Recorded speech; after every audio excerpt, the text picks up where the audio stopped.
بات کرتے ہیں. ہمارے ساتھ موجود ہیں سینئر صحافی شہباز رانا صاحب. شہباز بہت بہت شکریہ ساتھ دینے کا. بتائیے گا کہ ریٹیلرز کے پریشر میں ان کا بھی فکس ٹیکس ویو کر دیا گیا ہے. ساتھ ہی ہم دیکھ رہے ہیں کہ گورنمنٹ جو ہے وہ نہ صرف یہ $31 بلین ویو کر رہی ہے, ساتھ 30 ارب جو ہے روپے وہ بھی گرانٹ پی ایس او کو دے دیے. یہ فسکل گیپ جو ہے آپ کو کتنا گہرا ہوتا دکھائی دے رہا ہے آنے والے دنوں میں؟ اس کی کوئی منطق ہے؟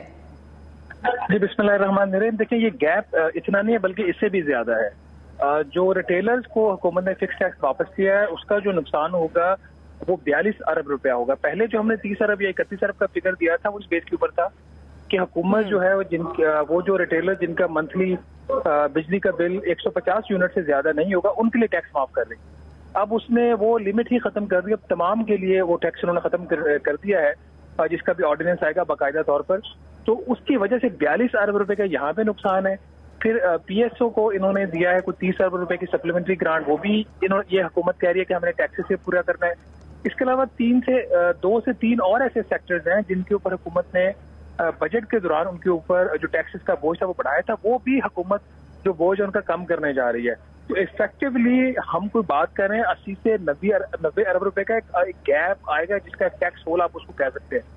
لیکن اب اس میں سوال یہ پیدا ہوتا ہے کہ پہلے جو منی بجٹ آتا تھا وہ آئی ایم ایف کی ڈیمانڈ کے اوپر آتا تھا کہ جی آپ کے ٹیکسز کی کلیکشن کم ہو رہی ہے یا ان کے خیال میں آپ نے جو ٹیکس کا ہدف رکھا ہے اس کو حاصل کرنے میں ایک گیپ آ رہا ہے تو آپ اس کے منی بجٹ لے کے آئیں. اس دفعہ یہ والی جو حکومت ہے یہ اس کے اندر جو ایک ہول ہے ٹیکس کلیکشن کے اندر خود پیدا کر رہی ہے, چاہے وہ پی ایس او کی گرانٹ سے ہو, چاہے تاجروں کو یا کچھ اور مخصوص سیکٹرز کو جو حکومت فائدہ دینے جا رہی ہے وہ ہو. تو نام آئی ایم ایف کا استعمال ہوگا اور اس کے پیچھے حکومت اپنے کچھ ان کا جو ووٹ بینکس ہیں, کچھ انفلوئنشل لابیز ہیں پاکستان کی جس کے آگے ہر وزیر خزانہ جھکا ہے, جس کے آگے ہر حکومت جھکی ہے. تو ان لابیز کو خوش کرنے کے لیے کچھ لوگوں پہ ٹیکس یہ کم کرنے جا رہے ہیں کچھ سیکٹرز کے اوپر, اور اس کے بدلے میں کچھ سیکٹرز کے اوپر یہ ٹیکس بڑھانے جا رہے ہیں. سو یہ ٹیکس 80 سے 90 ارب کا آپ کہہ رہے ہیں کہ ٹیکس ہول ہوگا ریونیوز کی وجہ سے, کہ چند لوگوں کو نوازا جا رہا ہے جو ووٹ بینک ہیں, اور اب دیگر سیکٹرز کے اوپر مزید ٹیکسز سلیپ آن کیے جائیں گے. یہ کون سے سیکٹرز ہیں جن کے اوپر مزید ٹیکسز لگائے جائیں گے؟ مختلف پروپوزل جو ہیں وزیر اعظم کے سامنے, اور مفتاح صاحب نے آج کہا کہ وزیر اعظم اب 1-2 دن میں فیصلہ کر لیں گے. ان پروپوزلز کے حوالے سے بھی بتائیے گا. دیکھیں اگر آپ فائنانس منسٹر کی ایکٹیویٹیز دیکھیں پچھلے ایک ہفتے کی تو آپ کو اندازہ ہو جائے گا ان کی ملاقاتیں کن سے ہو رہی ہیں. پچھلے چند دن انہوں نے کراچی میں گزارے اور وہیں پہ انہوں نے یہ سارے کمٹمنٹس دی ہیں. مفتاح اسماعیل تو کمٹمنٹ دے چکے ہیں. اب کیا ان کمٹمنٹس کو آئی ایم ایف مانتا ہے, کیا ان کمٹمنٹس کو پرائم منسٹر مانتے ہیں, یہ بات کی بات ہے. لگ ایسے رہا ہے کہ اسٹاک مارکیٹ جس کو بجٹ میں پہلے ہی 10 ارب روپے کی ریلیف دی گئی اس کو مزید کو ریلیف دی جا سکتی ہے, بینکنگ سیکٹر کو ریلیف دی جا سکتی ہے, مزید ٹرانسپورٹرز کو ریلیف دی جا سکتی ہے, تاجروں کو ریلیف دی جا سکتی ہے. یہ 3-4 سیکٹرز میں نے آپ کو گنوا دیا. اگر آپ ان کی ایف ایم کی میٹنگ کی ڈیٹیلز دیکھیں تو آپ کو یہ چیز اس میں واضح نظر آ جاتی ہیں. بٹ اب ان ساری صورتحال کے اندر جب جیسے آپ کے آئی ایم ایف کے ساتھ معاملہ ٹھیک ہونا شروع ہوتے ہیں, کوئی انفلیشن آپ کو لگتا ہے اوپر تو جاری ہے بٹ لانگ ٹرم میں بات ہو رہی ہے کہ ٹھیک ہے جو پرائس امپیکٹ آنا تھا وہ آ چکا ہے, آگے جا کے اوور پیریڈ آف 1 ایئر آپ کی انفلیشن اسٹیبل ہو جائے گی, اکنامک اسٹیبلٹی کی طرف لوگ بات کرنا شروع کرتے ہیں تو حکومت جو ہے وہ کمپرومائز کرنا شروع کر دیتی ہے. تو میرا خیال حکومت کو اپنی گورننس ٹھیک کرنی چاہیے, اور وزیر خزانہ کا مطلب یہ نہیں ہوتا کہ ہر جو سیکٹر آپ کو اپروچ کر رہا ہے. شہباز گل صاحب, ایک اور ٹیکہ 1.5 ارب روپے کا لگے گا جو بڑے بڑے تگڑے ڈپلومیٹس کے پرکس اینڈ پریویلیجز کے اوپر ٹیکس ایگزمپشن ریورس ہونے جا رہی ہے. یہ اس کے اوپر فیصلہ کر لیا گیا ہے آلریڈی اتنے سنگین اور گمبھیر حالات میں, یا از دس اسٹل انڈر کنسیڈریشن؟ جی بالکل, یہ جو بجٹ کے اندر ایک میجر لیا گیا تھا جس میں جو فورن ڈپلومیٹس ہوتے ہیں ان میں ان کے ہائی رینکنگ آفیسرز جو یا ایون کے جو لو اسٹاف بھی مختلف ایمبیسی میں ہو تو ان کو کچھ الاؤنسز ملتے ہیں. جیسے اگر کسی کی پاکستان کی سیلری ہے اور اس بندے کی پوسٹنگ امریکہ یا یورپ میں ہو جاتی ہے تو وہاں کے جو ایجوکیشن ایکسپینسز ہیں وہ اپنی سیلری سے پورا نہیں کر سکتے. تو ان کو یہ بجٹ کے اندر ہوا یہ تھا کہ جب آئی ایم ایف نے کہا کہ آپ اپنی جو ٹیکس کے اندر آپ نے جو مختلف جو چھوٹ دی ان کو واپس لیں, تو وہ سیکٹر جس کی آواز نہیں تھی اس وقت یا جن لوگوں سے کنسلٹ نہیں کیا گیا تو ان کی ایگزمپشن واپس ہو گئی تھی. جو پاورفل لوگ تھے جیسے آپ کی جوڈیشری ہے ان کی جو ایگزمپشن اسی قسم کی ان کو بھی ملی ہوئی ہیں, ہاؤس الاؤنس کی ہے جیسے ہاؤس رینٹ کی ان کو ملتا ہے, تو وہ واپس نہیں ہوئی. تو یہاں پہ انہوں نے جو ٹیکس ایگزمپشن جو دی تھی وہ بجٹ میں واپس لی گئی, اور اس کی وجہ سے اب جو فورن الاؤنسز ہیں, جو فورن ڈپلومیٹس ہیں, پاکستانی ڈپلومیٹ جو فورن ان کی پوسٹنگ ہے ان کو وہ ٹیکس لگا دیا گیا تھا, تو وہ حکومت واپس لینے جا رہی ہے. اس کے پیچھے جو فورن آفس ہے انہوں نے یہ تھریٹ کیا ہوا ہے کہ اگر یہ ٹیکس واپس نہیں ہوتا تو وہ پین ڈاؤن اسٹرائک کر دیں گے. میرا خیال ہے کہ کوئی بھی کسی بھی سیکٹر کو ٹیکس ریلیف دینا یا اس کی ٹیکس جو چھوٹ ہے وہ واپس لینا उससे पहले प्रॉपर स्टडी होनी चाहिए, उसकी वर्किंग होनी चाहिए, चाहे फॉरेन ऑफिस है, चाहे जुडिशरी है या पाकिस्तान का कोई और इदारा है।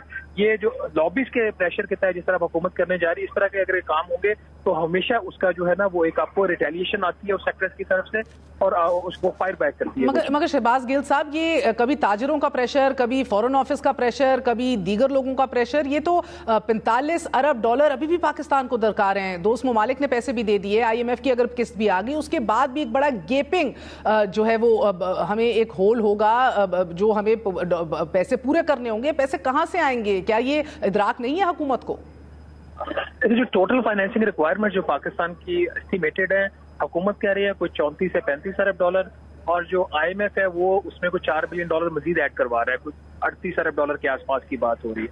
इसमें जितना भी ये अरेंजमेंट हुकूमत का ये दावा तो है, governor state bank of Pakistan की भी इसके ऊपर उसका बयान है, उनका आया हुआ है, और मिफ्ता इस्माइल का भी कि हमारा फाइनेंसिंग गैप पूरा हो गया। बेसिकली ये जो कहते हैं कि फाइनेंसिंग गैप पूरा हो गया, इसका मतलब ये है कि जो कुछ कर्जे आपने पहले लिए हुए हैं, जैसे हमने मुत्तहिदा अरब अमारात से लिया हुआ है, सऊदी अरब से, चीन से, ये वाले जो कर्जे हमने उनके वापस करने होते हैं, साल की उसकी पीरियड होता है, वो रोल ओवर हो जाते हैं। तो इसमें जो मेजर अमाउंट है वो रोल ओवर हो रही है, वो दोबारा उसको आप वापस नहीं कर रहे, उससे हम 1 साल की एक्सटेंशन ले रहे हैं कर्जे में। बाकी कुछ कर्जे आपके IMF से आएंगे, कुछ वर्ल्ड बैंक से, कुछ आपके एशियाई तरक्याती बैंक से, कुछ फिर आप जो यूरो बॉन्ड्स आप फ्लोट करना चाह रही है, हुकूमत कर पाती है या नहीं कर पाती वो बात की बात है, तो कुछ पैसे आपको वहां से आ जाएंगे। जो गैप रह जाता है वो फिर आपको सऊदी अरब कोई आपको ऑयल और डेफर पेमेंट में पेमेंट्स के ऊपर जो आपको ऑयल देता है उसमें इंक्रीज कर सकता है। कतर के साथ गैस के हवाले से इसी तरह का अरेंजमेंट की बात हो रही है। UAE का आपने सुन लिया है तो सिक्योरिटीज में जो पाकिस्तान कंपनीज है उनकी जो स्टॉक्स खरीदना चाह रहा है, तो ये वो जराया जहाँ से हुकूमत पूरा करना चाह रही है। लेकिन ये बात अगर जब ये कहते भी हैं कि हमारे वो फाइनेंसिंग गैप पूरा हो गया, वो हरगिज़ पूरा नहीं हुआ होता जब तक वो कर्जा आ नहीं जाता है। हर कर्जे के पीछे कोई ना कोई शर्त होती है, तो पूरा साल जो होता है हुकूमत उसी चक्कर में लगी रहती है कि कौन सा कर्जा ड्यू हो रहा है, उसको वापस करना है, वापस नहीं कर सकते, उसको रोल ओवर करना, तो ये पूरा साल से ये सिलसिला चलता रहेगा। ठीक, और डॉलर की कदर में 22 रुपए कमी वाक़ई हुई है, खुशखबरी है, लेकिन इसके अंदर आपको एक अहम call chief of army staff की IMF के साथ हमारी किस्त बहाल हो रही है, या आपको लग रहा है दीगर प्लेयर्स और स्टेट बैंक ने भी किरदार अदा किया है इसमें? देखिए, जब डॉलर 240 रुपए का हो गया था वो गलत था, और उस वक्त हाईली स्पेकुलेटिव एक्टिविटी थी, और जब ये 240 का हो रहा था, हर रोज 3 रुपए जो है रुपए की कदर में कमी हो रही थी, उस वक्त स्टेट बैंक ऑफ पाकिस्तान का और वजारत खजाना का और FIA का रोल बनता था, वो आर्टिफिशियल था, वो गलत था। आज जो डॉलर वापस आ रहा है और ये ठीक हो रहा है, जो अब हुकूमत हरकत में आई है, किसी के कहने पे आई है, किसी ने कुछ इनको डांट डपट की है, वो हमें नहीं पता, बट ये वाला जो एक्शन आज हुआ है, अगर देखिए एक चीज आप इसमें मिस महर नोट करें कि पाकिस्तान की इकोनॉमी के फंडामेंटल तब्दील नहीं हुए पिछले 2 हफ्ते में। तो अगर फंडामेंटल तब्दील नहीं हुए तो हमें वो जो लोग लेक्चर दे रहे थे कि जी 240 का इसलिए हो गया है कि जी पाकिस्तान की इकोनॉमी के फंडामेंटल्स कमजोर हैं, तो फंडामेंटल्स तो वहीं खड़े हुए हैं, तो पॉजिटिविटी कहाँ से है? इसका मतलब ये वो जब ये ऊपर जा रहा था तो और उसकी वजह से पाकिस्तान की इकोनॉमी को जो नुकसान हुआ वो नुकसान पहुंचाया जा रहा था। किसी ने तो डॉलर 190 का, 180 रुपए का या 200 का खरीदा तो इसको 240 पे बेचा है ना, तो ये चीज को देखने की जरूरत है कि किसने 180, 190 पे, मैं छोटे मोटे इन्वेस्टर की बात नहीं कर रहा, किसी के पास अगर कोई 2-4 डॉलर किसने खरीद लिया मैं उसकी भी बात नहीं कर रहा, मैं 10,000 डॉलर की भी बात नहीं कर रहा, तो किसने तो पैसा बनाया ना सारी गेम में जब 240 रुपए के ऊपर डॉलर गया। ठीक है, और शहबाज मिफ्ता साहब अभी कितने प्रेशर में हैं, क्योंकि जो हमें मालूम हो रहा है कि जहां जहां टैक्स रिलीव्स दी जा रही हैं, कितना प्रेशर अभी भी उनके ऊपर है, कितने दबाव में है? और शहबाज शरीफ साहब ने भी पावर सेक्टर में जो डिलेज हैं प्रोजेक्ट्स के हवाले से भी उसके ऊपर एक रिपोर्ट मंगवा ली है, उसके साथ साथ फ्यूल प्राइस एडजस्टमेंट जो है उनके अमाउंट्स की भी तहकीकात और रिपोर्ट मंगवा ली है। क्या इस वक्त इस हुकूमत को इतनी लग्जरी हासिल है कि इस तरह की एक्सरसाइजेज में इंडल्ज करे? देखिए, 2 चीजें हैं, एक तो वजीर खजाना के ऊपर जो दबाव है, जो इंटरनल उनके ऊपर एक प्रेशर था विद इन पार्टी, जो मुख्तलिफ ग्रुप्स बने हुए, तो मुझे लग रहा है कि वो दबाव उनके ऊपर कुछ कम हो गया है, वो थोड़ा सा उन्होंने अपने आप को पोलिटिकली स्टेबल किया, विच इज फाइनेंस मिनिस्टर को स्ट्रॉन्ग और स्टेबल होना चाहिए। बाकी जो मुख्तलिफ सेक्टर्स हैं वो हमेशा से लॉबीज होती है, माफियाज होते हैं, वो वक्तन फवक्तन वो अप्रोच करते रहते हैं, हर वजीर खजाना को करते हैं, उन्हीं की तरफ से इनके ऊपर भी प्रेशर है।